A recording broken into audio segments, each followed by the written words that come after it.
Have a nice student. Today we take continue exercise 6.2. तो 6.2 के next question आपके 7, 9, 10, 8 इसी के समान है, आप स्वयं कर लीजिएगा। तो इसमें देखिए 7 नंबर क्वेश्चन में दिया prove that a line draw through the mid point of one side of a triangle parallel to another side bisect the third side.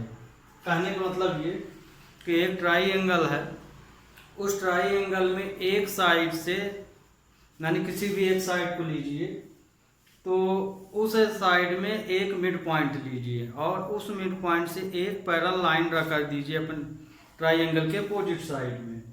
तो प्रूफ करिए कि जो दूसरी साइड का पॉइंट है वो उसको बाइसेक्ट करेगा। तो दूसरी साइड का मतलब यहाँ थर्ड साइड से है। कहने का मतलब ये सॉल्यूशन नंबर 7 देखिए। कहने का मतलब ये कि एक ट्राइंगल है ना। अब देखिए इसमें कुछ नहीं दिया गया है, तो मतलब कि फिगर वगैरह सब आपको अपने से बनाना। तो एक ट्राइंगल हमने बनाया, ट्राइंगल का नाम हमने दे दिया ABC।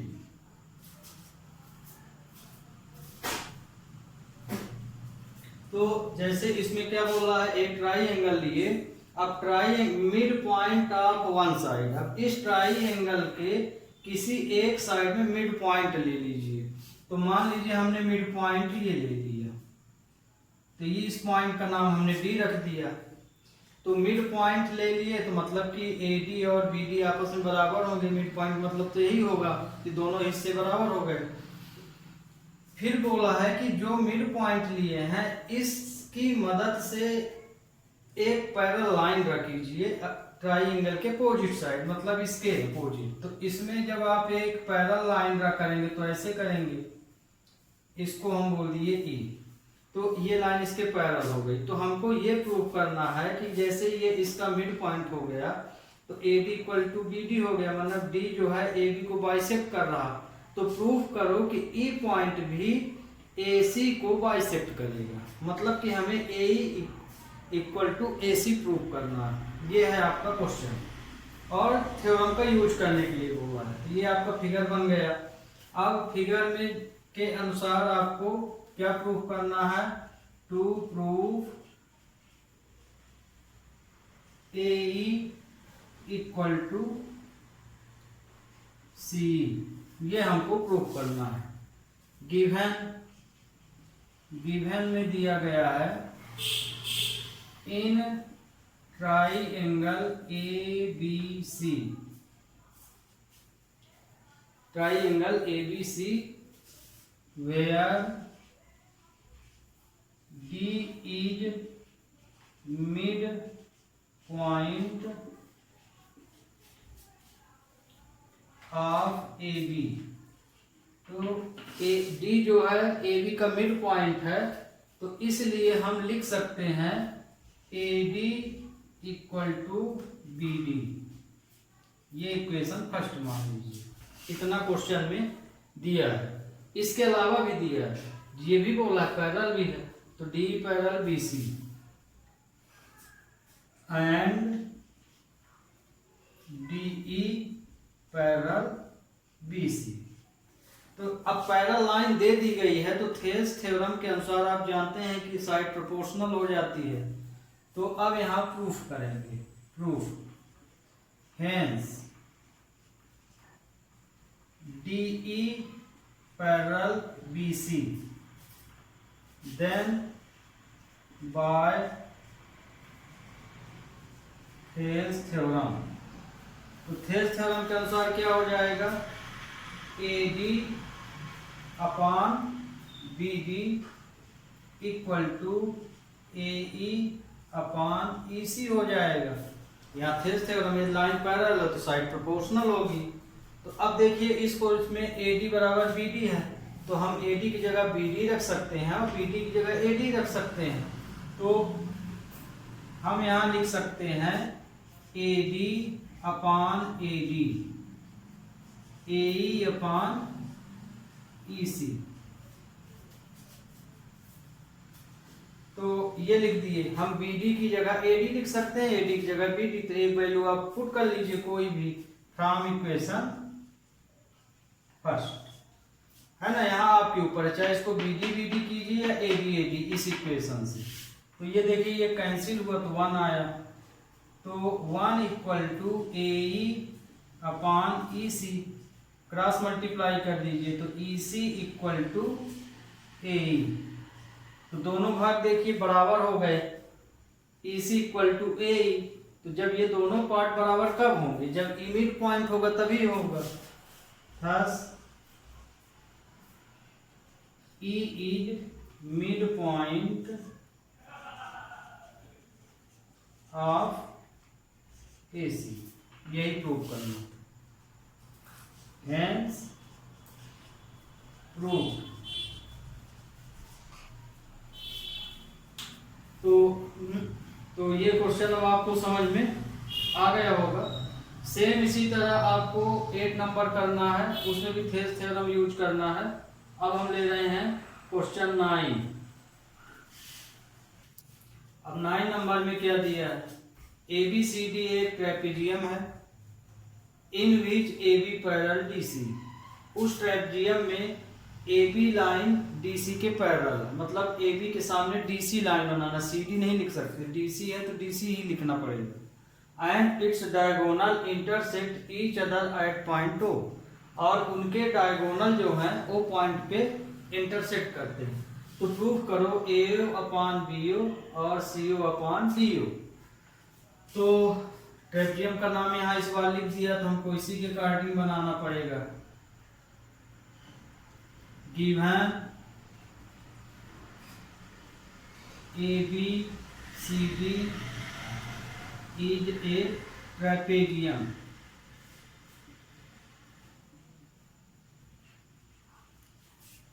है ना, वेयर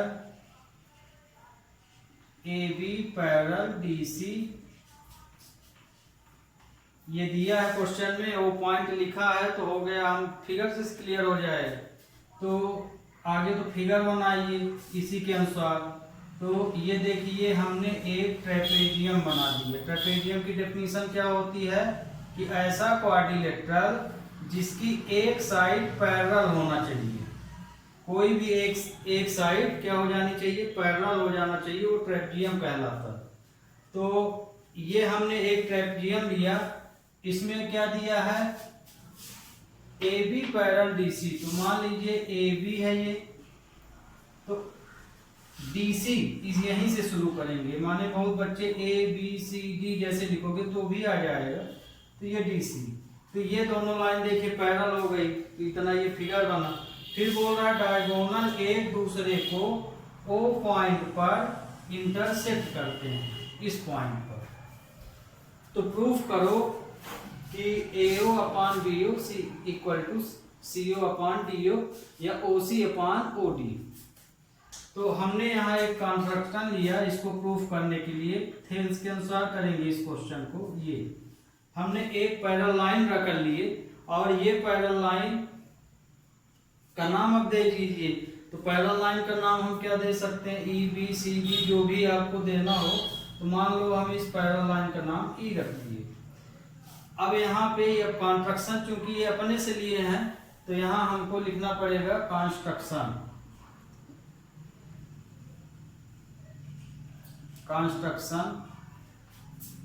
ड्रा EO या OE parallel AB parallel DC। इस तरह से ये लाइन जो है इसके भी पैरेलल है और इसके भी पैरेलल है। इस तरह से हमने एक कंस्ट्रक्शन लिया ये। अब ये कंस्ट्रक्शन हो गया। अब यहाँ से हमको प्रूफ क्या करना है, टू प्रूफ दिया है ये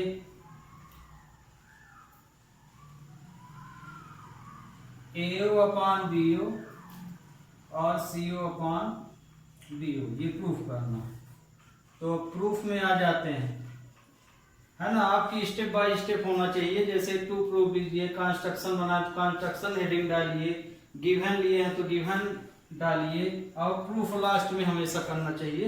इनको ऊपर नीचे आप कर सकते हैं, प्रूफ लास्ट स्टेप में होना चाहिए।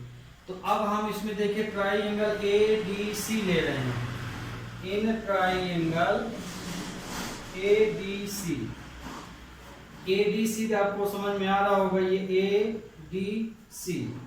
इस ट्राइंगल के अंदर EO proportional, EO parallel DC है, वेयर OE पैरेलल DC। तो अब थेल्स थ्योरम के अनुसार आप जानते हैं कि यदि ये लाइन इसके पैरेलल है तो हम ट्राइंगल ABC ले रहे हैं, तो हम लिख सकते हैं AE अपॉन ED और इधर से AO अपॉन OC लिख सकते हैं, इसलिए by Thales theorem. Thales theorem, तो थेल्स थ्योरम के अनुसार हम लिख सकते हैं AE upon ED, AE upon ED और इधर से AO अपॉन OC या OA भी लिख सकते हैं आप, ये आपके ऊपर है, ये लिख लिए, है ना। तो जैसे AO लिखे हो तो इसको भी फिर आप CO लिख लीजिए, माने अल्फाबेटिकल आप सही लिखने की कोशिश कीजिए, उल्टा है तो गलत नहीं कटेगा। फिर भी आप तो इतना जानते हैं कि इधर AO लिख रहे हैं, इधर OC, तो नॉमिनेशन भी सिमिलर टाइप का लिया कीजिए। तो ये आपका पहला इक्वेशन आ गया, ठीक। अब इसी तरह से AB, ये ट्राइंगल तो ले लिए ADC। अब इसी तरह से ABD ट्राइंगल, क्योंकि हमारी ये पैरेलल लाइन है इसी के अंदर है, तो देखिए इस ट्राइंगल में दो ट्राइंगल बन रहे हैं ABC, तो ये तो ले लिए। अब इसी तरह से ABD ले लेना है। We take in triangle ABD, तो आपको अब इसी ट्राइंगल के अंदर देखना है, तो EO प्रोपोर्शनल, EO जो लाइन है तो यहाँ AB की ही पैरेलल दिख रही है, तो इस कंडीशन के अनुसार हियर OE पैरेलल AB। इसमें देखिए ADC जब लिए थे तो ये लाइन इसके पैरेलल थी, अब ये वाला ट्राइंगल ले रहे हैं तो ये इसके पैरेलल हो गई, तो हमारा वर्टेक्स तो इस पॉइंट में है, तो हम लिख सकते हैं DE अपॉन EA, तो हम यहां से लिख सकते हैं DE अपॉन AE, या EA लिख लीजिए आप अपने अनुसार, जैसे EA ये लिख लिए, ठीक। और इधर से DO अपॉन OB लिख लिए। तो अब हम इसको रेसिप्रोकल भी कर सकते हैं, ऐसा है तो हम इसको ऐसा भी तो लिख सकते हैं, कोई नंबर रेसिप्रोकल कर लेंगे तो उसमें कोई दिक्कत तो है नहीं। ये नंबर हम उल्टा दिए तो पूरा उल्टा देंगे तो इक्वेशन आपका चेंज नहीं होगा, तो ये आपको हम ये लिख लिए, ये इक्वेशन सेकंड हो गया।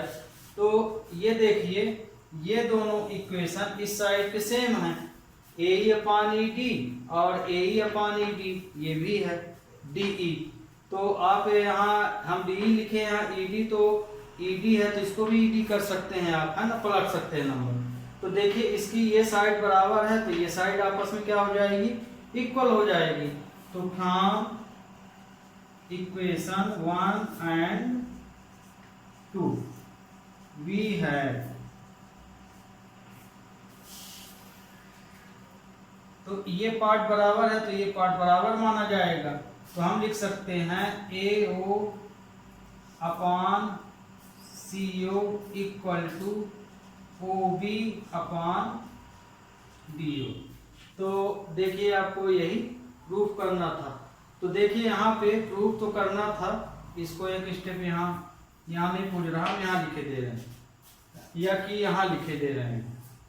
तो ये देखिए ये दोनों बराबर हैं, तो हम ये वैल्यू इसके इक्वल हो जाएगी, इसलिए हम लिख सकते हैं OB upon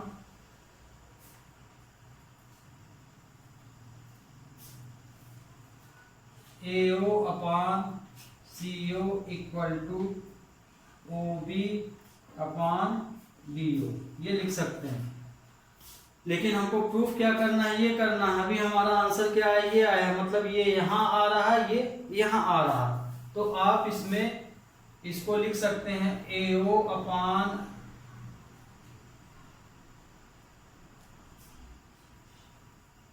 BO equal to CO upon DO, है ना। हम ऐसा भी लिख सकते हैं, क्रॉस मल्टीप्लाई से हम इसको इधर और इसको इधर लिख सकते हैं, या कि इसका एक दूसरा नाम भी हम दे सकते हैं, by alternendo, by alternendo rule. Alternendo rule अब आपके सिलेबस में नहीं है, मान पहले था। ये भी बहुत काम होता है, जैसे componendo, alternendo, dividendo, कंपो and dividendo, ये रेशियो के रूल हैं। तो अल्टरनेंडो का यहाँ मतलब तो समझ ही लीजिए। जैसे आपका ये इक्वेशन आया, तो अल्टरनेंडो का मतलब होता है कि डायगोनल, एक प्रकार से जैसे ये ऐसे ले जाएंगे तो डायगोनल शेप कहलाएगा। तो मतलब कि इसकी एक साइड आप ट्रांसफर कर सकते हैं। जैसे आपकी ज़रूरत ये है, इसको यहाँ, इसको यहाँ, तो इस नियम से आप OB को यहाँ और CO को वहाँ लिख सकते हैं। पर ध्यान रखिए, पेयर एक ही चेंज करना। इसी तरह जरूरत पड़े तो इसको यहाँ, इसको यहाँ लिख सकते हैं। इसी को हम बोलते हैं अल्टरनेंडो। दूसरा तरीका है, मान लीजिए आपको ये रूल नहीं पता है, तो आप इसमें ज़रूरत के अनुसार क्रॉस मल्टीप्लाई कर लीजिए और उसको इस तरह से बदल सकते हैं, पर वो आपको 3-4 स्टेप बढ़ा देगा। तो अल्टरनेंडो का मतलब कि ये ज़रूरत के अनुसार हम ये वैल्यू यहाँ, ये वैल्यू यहाँ लिख सकते हैं, है ना, बीच में इक्वल होना चाहिए। तो ये आपका प्रूफ हो गया है, प्रूफ। तो ये हो गया। अब लीजिए अगला क्वेश्चन। अब देखिए इसमें 10 नंबर क्वेश्चन में जो अभी आपको 9 समझाए हैं, फिगर वही रहेगा, exact figure same to same 9 के अनुसार है, इसलिए हमने वो चीज़ नहीं मिटाई। इसमें भी दिया है कि ABCD एक ट्रेपियम है, जहाँ पे पैरल लाइन तो हमको लेना पड़ेगा, तो AB पैरल DC कंडीशन लिए और ये कंस्ट्रक्शन में ले लिए। तो इतना चीज़ तो आपका पूर्ववत है, जैसे कि ऊपर हम बताए। तो चूंकि ABCD एक ट्रेपियम है, तो EO पैरल DO पिछले क्वेश्चन में लिए थे। तो ADB ट्राइंगल लिए, तो इस ट्राइंगल में EO पैरल AB है ना। तो हमारा वर्टेक्स ये पॉइंट है, क्योंकि ट्राइंगल हम ADD ले रहे हैं, मतलब यहाँ से शुरू हो रहा। तो हम थेस थ्योरम लगाएंगे, तो DE अपान EA हो जाएगा, इधर से DO अपान OB हो जाएगा, वही वहाँ पे लिखा।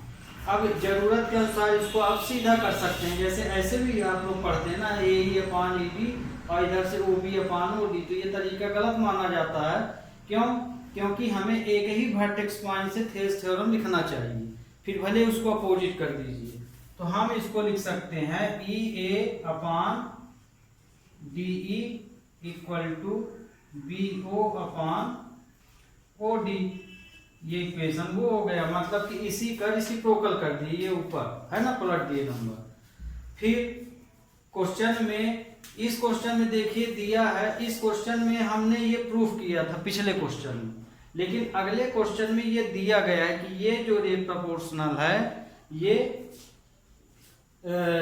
प्रोपोर्शनल साइड दिया है, और यदि ये पैरेलल है तो प्रोपोर्शनल है, वो दे दिया है क्वेश्चन में। और पिछले क्वेश्चन में ही हमने प्रूव किया था। तो बट गिवन दैट, ये दिया गया है यहाँ पे AO upon BO equal to CO upon DO, ये इक्वेशन 2 हो गया।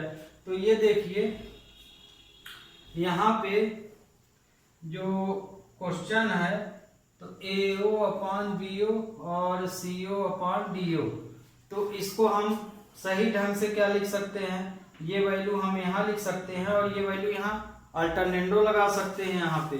तो हम इसको लिख सकते हैं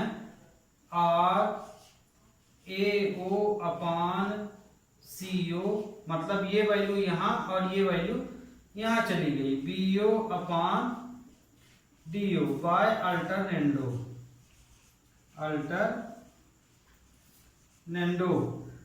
रूल। अल्टरनेंडो रूल क्या है कि ये वैल्यू यहाँ लिख सकते हैं, ये वैल्यू यहाँ, मतलब एक दूसरे को इंटरचेंज कर सकते हैं।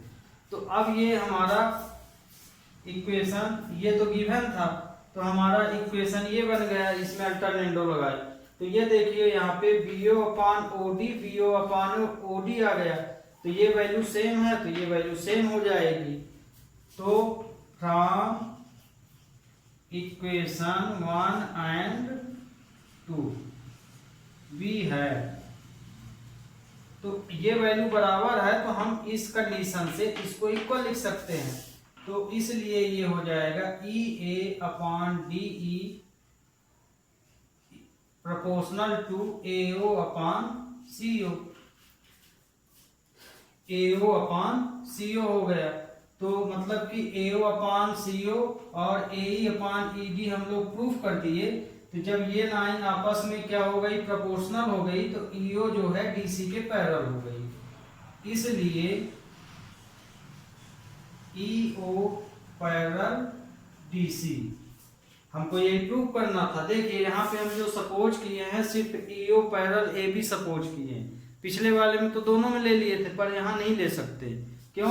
क्योंकि हमको ट्रेपेजियम प्रूव करना है। तो ट्रेपेजियम का मेन सिद्धांत क्या है कि उसकी एक साइड पैरेलल दिखाना पड़ेगा। यदि एक साइड पैरेलल है किसी क्वाड्रिलेटरल की, तो वो फिगर ट्रेपेजियम हो जाता है। तो हमने ये प्रोपोर्शनल आ गया, तो हम इसकी मदद से ये दिखा सकते हैं। Then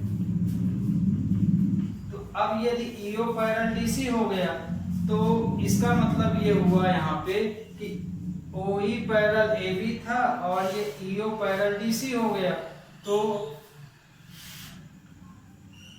hence EO parallel AB and EO parallel DC, therefore AB parallel DC, इसलिए AB जो है DC के पैरेलल होगी। thus ABCD quadrilateral is a trapezium। ये प्रूव हो गया। तो आपकी एक्सरसाइज खत्म हो गई। अब अगली एक्सरसाइज में एक पहला क्वेश्चन देख लीजिए। अब देखिए एक्सरसाइज 6.3 में पहले क्वेश्चन में कुछ फिगर दिए गए हैं। इन फिगरों में हमको बताना है कि ये फिगर जो दिए गए हैं पेयर है ना, देखिए फिगरों का पेयर दिया गया है ये। तो इसमें हमें ये बताना है कि ये जो पेयर दिए गए हैं तो वो पेयर सिमिलर होंगे कि नहीं होंगे। तो यदि सिमिलर हैं तो कंडीशन के अनुसार साइड प्रोपोर्शनल हो जानी चाहिए और एंगल हमेशा इक्वल होना चाहिए, है ना। तो इसमें फिर हम लोग रूल लगाते हैं, 9th में पढ़े ही हैं, है ना। एस साइड एंगल एंगल इस तरह के रूल। तो इसमें जैसे देखिए दोनों फिगर में एंगल भी 80 है, एंगल क्यू 80 ये। तो इसका जैसे पहला इसमें दिए इसको जब प्रूफ करना है तो in triangle ABC and triangle PQR लिए। अब इसमें जो चीज इक्वल है और जो चीज प्रोपोर्शनल है उनको लिख लेना। तो चूंकि ये एंगल की कंडीशन के अनुसार है तो प्रोपोर्शनल की कोई बात ही नहीं उठती है। तो एंगल B जैसे आप इस ट्राइएंगल का 80 एंगल 80 के ऊपर रखेंगे, है ना, क्योंकि चित्र तो आपका उल्टा सीधा भी दिया जा सकता है। जरूरी थोड़ी है कि इधर 80 है, हो सकता है कि इस फिगर को उल्टा करके 80 हम यहाँ लिख दें, 40 यहाँ या 40 यहाँ या 60 यहाँ। तो इसमें ध्यान रखिए जो एंगल सेम हो उसी को उसके ऊपर रख दीजिए, तो बाकी कंडीशन अपने आप आ जाती है। तो ये वाला एंगल इसके ऊपर यदि हम रखते हैं तो ये एंगल बराबर हो जाता है। तो here angle B equal to angle Q, यहाँ पे एंगल B एंगल Q के इक्वल है। फिर एंगल ए एंगल पी के इक्वल है,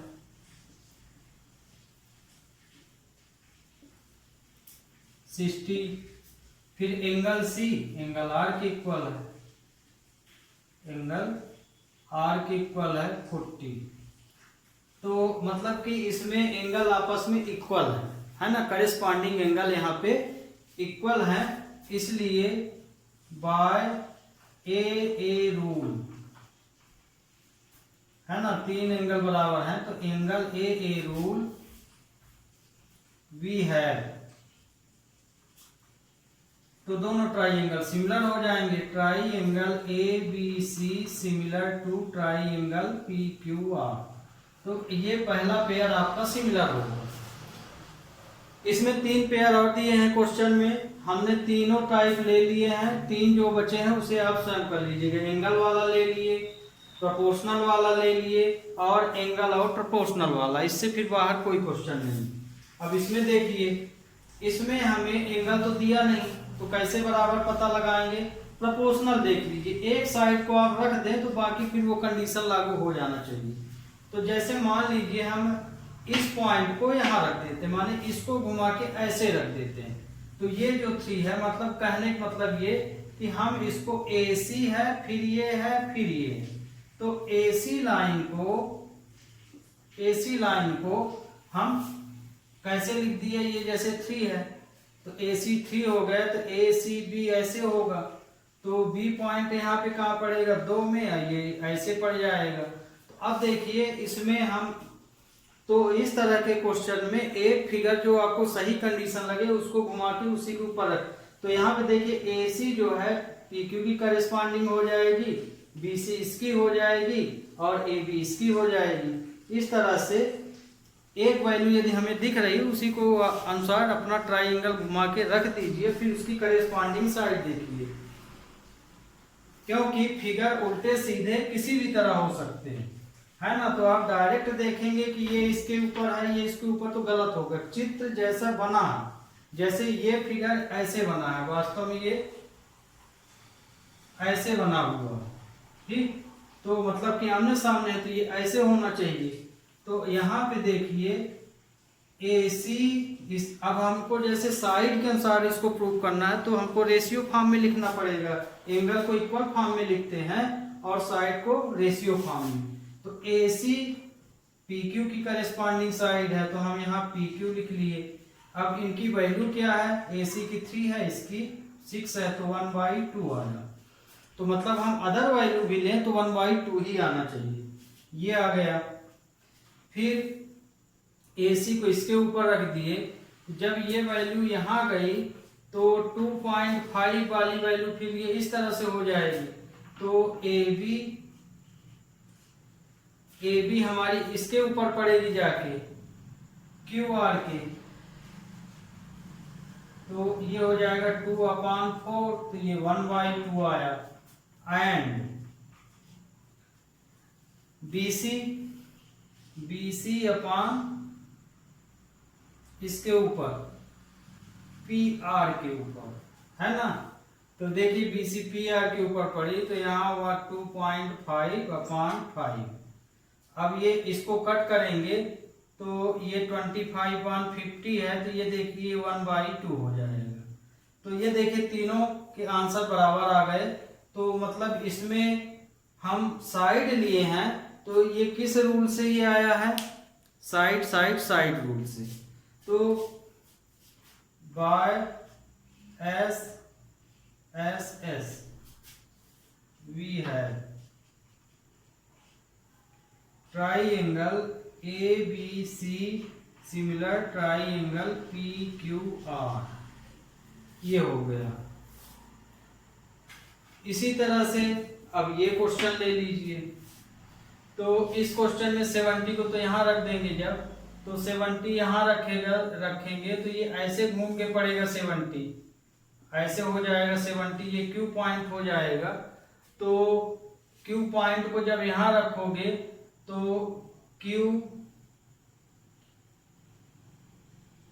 QPR ऐसे पड़ेगा जाके। तो अब आप देख सकते हैं यहाँ पे कि ये जो ट्राइंगल है इस तरह से बनेगा। तो अब इसका भी लिख लीजिए, यहाँ angle M equal to angle Q 70, ये तो ठीक हो गया। फिर इसकी साइड जो रखेंगे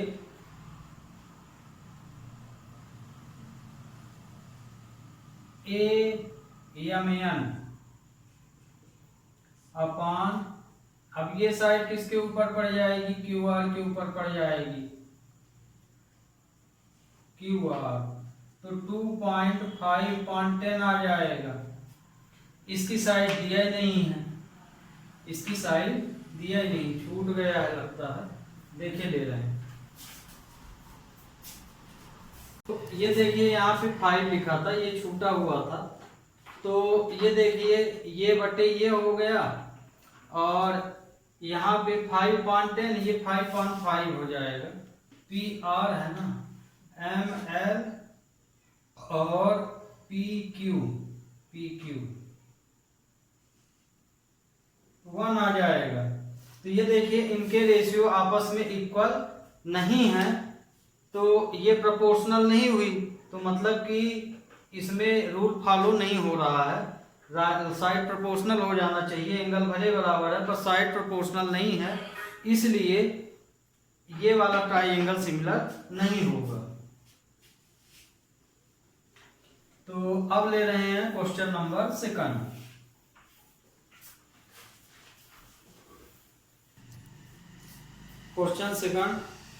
क्वेश्चन सेकंड में फिगर दिया गया है, फिगर में ये एंगल भी नोट है, लिखा भी है। एक फिगर है जिसमें triangle ODC similar to triangle OBA, मतलब दोनों ये ट्राइंगल सिमिलर है। ODC ये ट्राइंगल OBA ये दोनों आपस में सिमिलर है। तो यदि ये सिमिलर हैं तो जहां पे एंगल BOC 125 दिया गया है और एंगल CDO मतलब कि एंगल D 70 का दिया गया है, तो आपको फाइंड करना है DOC।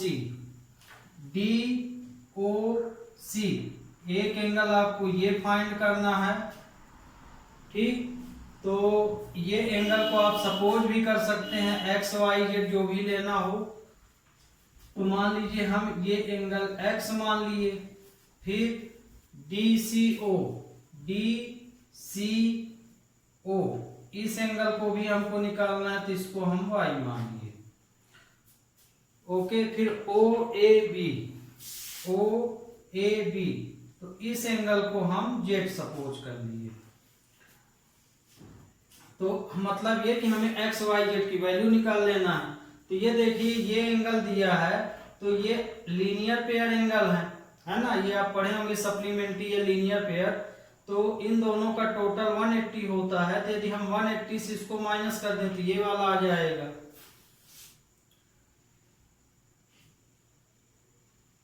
हेंस एंगल, अब इन दोनों एंगलों को लिख लीजिए आगे। तो डी, इस एंगल को लिखेंगे तो DOC एंगल DOC प्लस, फिर इस एंगल को इधर वाला लिखेंगे तो BOC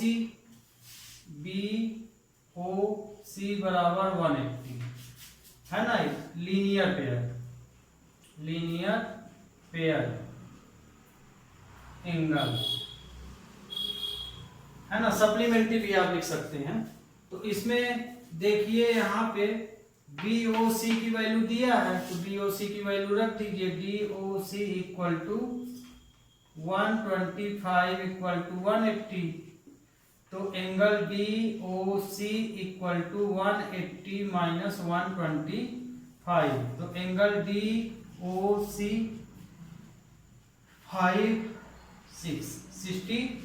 55 आया। कितना आया?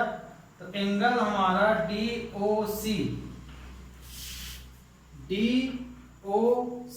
मतलब हम इसको x माने हैं ना, तो एंगल DOC हमारा कितना आ गया 55, या कि इसको हम x माने हैं तो एंगल x इक्वल टू 55 है ना, दोनों एक ही नाम है, ध्यान रखिएगा। या कि इसको आप इस तरह भी लिख सकते हैं, धोखा हो तो, एंगल x बराबर 55। ये आ गया आपका पहला आंसर। तो DOC फाइंड हो गया। अब हमें देखिए ये वाला एंगल फाइंड होगा। ये एंगल कितने का आया? 55 का। तो अब देखिए हम कहाँ घुस गए? ट्राइंगल के अंदर, DOC। तो ट्राइंगल में जानते हैं आपकी तीनों एंगलों का टोटल 180 होता है। तो हम ट्राइंगल यूज कर ले, इन ट्राइंगल DOC। तो DOC यूज करेंगे तो angle ODC plus angle DCO plus angle COD equal to 180। इस ट्राइंगल के हम एंगल इस तरह से लिख सकते हैं, ठीक।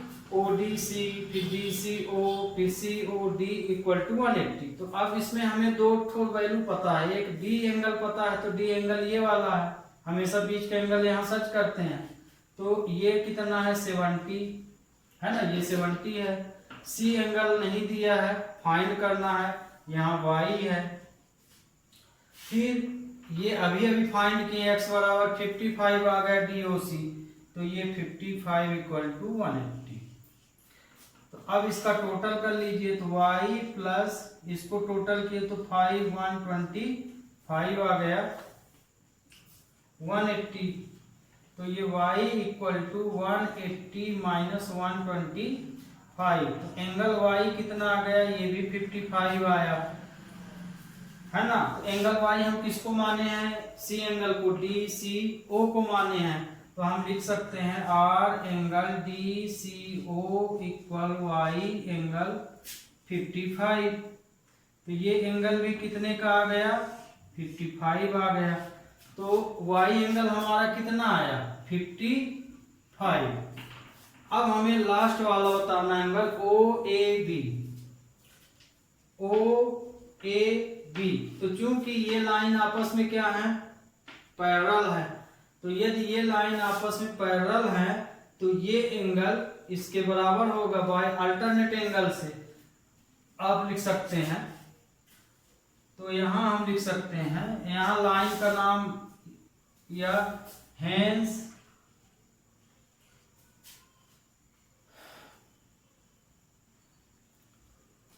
DC parallel AB। DC line AB के पैरेलल है, तो ये वाला इंटीरियर अल्टरनेट एंगल आपस में बराबर होते हैं। तो इसलिए angle y equal to angle z, ये हो जाएगा। तो angle y equal to angle z, तो एंगल y कितना निकाले हैं? 55। तो ये हो जाएगा angle y equal to angle z equal to 55 आया। तो ये आपका आंसर आया 55। तो मतलब z हम किसको माने हैं? एंगल OAB को। तो OAB equal to angle z equal to 55। तो तीनों ही आंसर इसके 55 आएंगे। तो ये भी आपका कंप्लीट हो गया।